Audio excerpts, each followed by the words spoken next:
வணக்கம். நான் உங்கள் போன்ஜி பரத்.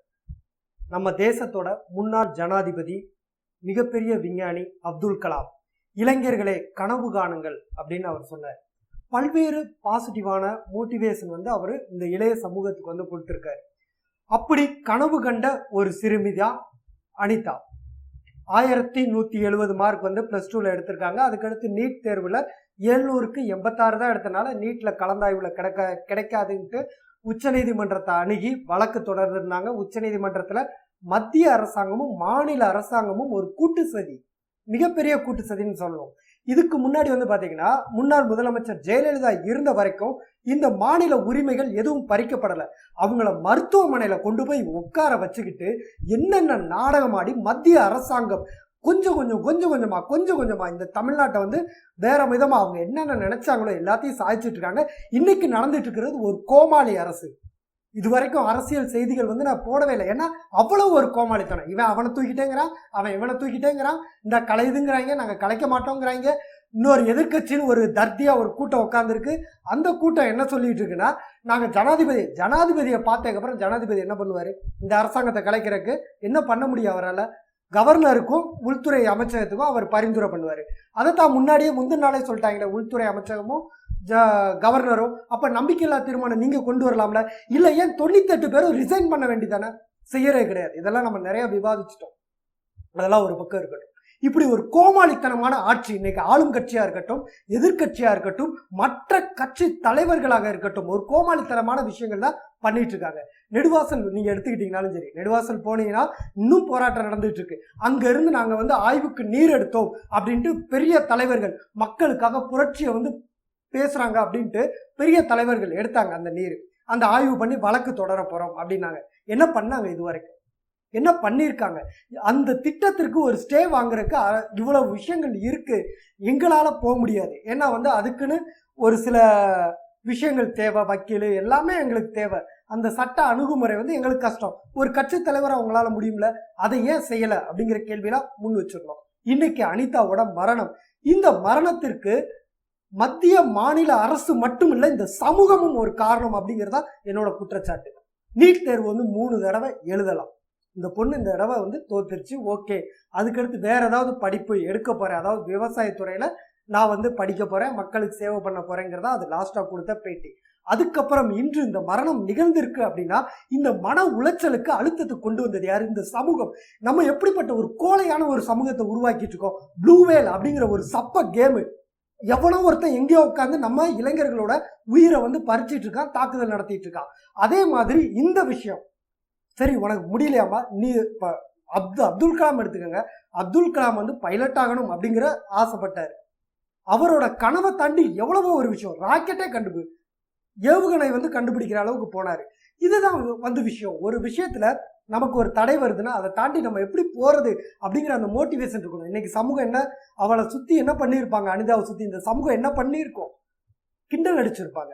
நம்ம டாக்டருக்கு படிக்கிறேன்னா டாக்டருக்கு என்ன, டாக்டர் ஆக முடியாதா, திரும்ப திரும்ப திரும்ப திரும்ப திரும்ப குத்தி குத்தி குத்தி அவங்க மன உளைச்சலுக்கு ஆளாக்கி இன்னைக்கு சாகடிச்சிட்டீங்க. விடுமா, என்ன டாக்டர், அதுக்கு மேல நீ வரலாம், சயின்டிஸ்டாவா, நீ உயிரை காப்பாற்றுற மருந்தை கண்டுபிடி, பயோகெமிஸ்ட்ரி எடுத்துபடி, அதை எடுத்துபடி, எவ்வளவு விஷயங்கள் செஞ்சிருக்கலாமே. ஏன் இந்த சமூகம் ஒரு பாசிட்டிவ் எனர்ஜியை ஊட்ட மாட்டேங்குது? இன்னைக்கு அரசியல் எடுத்துக்கிட்டாலும் சரி, ரொம்ப கேவலமா தமிழன் ஒடுக்கப்பட்டான், தமிழன் ரோட்ல இருந்து பிச்சை எடுக்கிறான், தமிழை இப்படி பண்ற, negative negative negative. Memes creator எடுத்தா எல்லாம் நெகட்டிவ், எல்லாமே நெகட்டிவ். இன்னைக்கு இளைய சமூகத்தை ஒரு கோழையான சமூகமா ஏன் மாத்திட்டு இருக்கீங்கிறதா என் கேள்வி. இத மாதிரி இன்னொரு அனிதா உருவாகக்கூடாது. இந்த சமூகத்துல எத்தனையோ பேர் நீட் தேர்வு எழுதியிருப்பாங்க, எத்தனையோ பேர் கிடைக்கலான் இருக்கலாம். இன்னும் 2 வாய்ப்பு இருக்கு, நீங்க ட்ரை பண்ணலாம். அப்படி இல்லாத பட்சத்துல நீங்க வேற ஏதாவது துறையில இதை விட உயர்ந்த லெவலுக்கு போகலாம். நம்பிக்கையை வளர்த்துக்கங்க. இந்த சமூகம் இன்னைக்கு கோழைத்தனமா போயிட்டு இருக்கு. தமிழகத்தில் இன்று நடப்பது கோமாளி ஆட்சி என்றால் மத்தியில் நடப்பது அதைவிட கேவலமான ஆட்சி. 2 பேரும் சேர்ந்துகிட்டு இந்த நாட்டை குட்டிச்சுவராக்கிட்டு இருக்காங்க. ரொம்ப ஒஸ்ட். உலகத்திலே அதிக இளைஞர்கள் கொண்ட இந்த தேசம் இன்னைக்கு எப்படி போயிட்டு இருக்கு? ஒரு கற்பழிச்சு உள்ள போற ஒரு சாமியார், அவனுக்காக ஒரு கலவரத்தை குண்டு பண்றான், அதுக்கு பயந்துகிட்டு 144 போடுறோம். இந்த அளவுக்கு கேவலமான சமூகமா ஏன் மாறி இருக்கோம்? நம்மளோட விஷயங்கள், பாரம்பரியத்தை எடுத்து பாருங்க, வரலாறு எடுத்து பாருங்க. எவ்வளவோ விஷயங்கள் நம்ம கிட்ட இருந்தா. ஜெர்மன் வந்து போர்ல வந்து ஒரு இடத்துல இருந்து இன்னொரு இடம் பாய்ந்து தாக்கக்கூடிய அந்த ஆயுதங்கள் கண்டுபிடிச்சதுல எங்க நம்மளோட அந்த பாரம்பரிய விஷயங்கள்ல இருந்தா எடுத்துட்டு போய் அதை வச்சு ரிசர்ச் பண்ணி கண்டுபிடிச்சான். இன்னைக்கு வரக்கூடிய பல மெடிசின் எதை எடுத்தாலும் சரி நம்ம ஏற்கனவே கண்டுபிடிச்சு வச்சதுதான். 9 கிரகங்கள் இருக்கு, சூரியனை தான் எல்லா கிரகங்களும் சுத்தி வருது.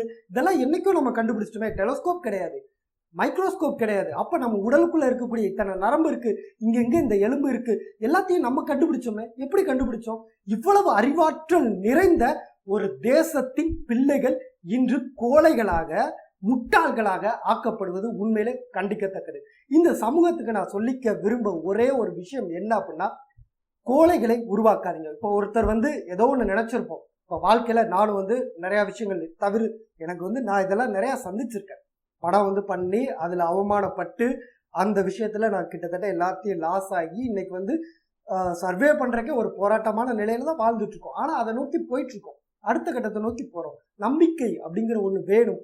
அந்த ஒரு நம்பிக்கை இல்லை அப்படின்னா வந்து பல பிரச்சனைகள் வந்து நம்ம சந்திக்க வேண்டி வரும். இன்னைக்கு சமூகம் வந்து ஒரு விஷயத்துல ஒருத்தரோட முயற்சியில முதல் தோல்வி அடைகிறாங்க, இல்ல ஏதோ ஒரு தோல்வியை சந்திக்கிறாங்கன்னா அவங்கள ஊக்கப்படுத்தி மென்மேலும் வளர்றதுக்கான விஷயங்களை பண்ணுங்க. அனிதாவோட மரணத்துல எப்படி மத்திய மாநில அரசாங்கத்துக்கு பங்கு இருக்கோ அதே மாதிரி இந்த சமூகத்திற்கும் பங்கு இருக்கு. மீண்டும் ஒரு அனிதாவை இந்த சமூகம் உருவாக்க வேண்டாம் அப்படிங்கிற வேண்டுகோளை நான் வச்சுக்கிறேன்.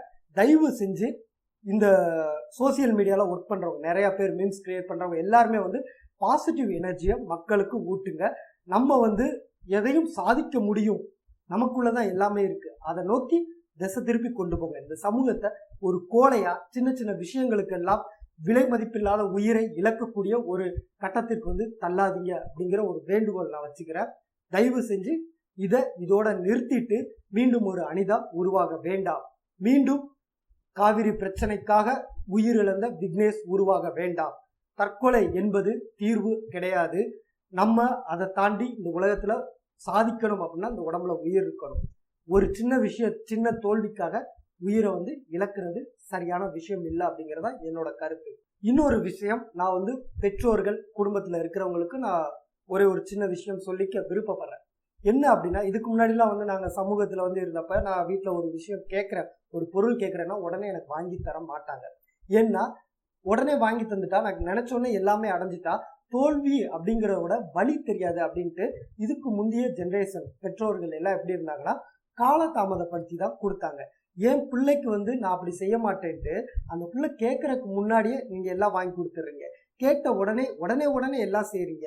அளவுக்கு மீறி அந்த பிள்ளைய வந்து சக்திக்கு மீறி, உங்களோட சக்திக்கு மீறி உங்களோட குழந்தைகளுக்கு எல்லாம் நீங்க செய்யறப்ப தோல்வியே பார்க்காத ஒரு இளைஞனா இந்த சமூகத்தில் போராட்ட களத்துக்கு வர்றான்.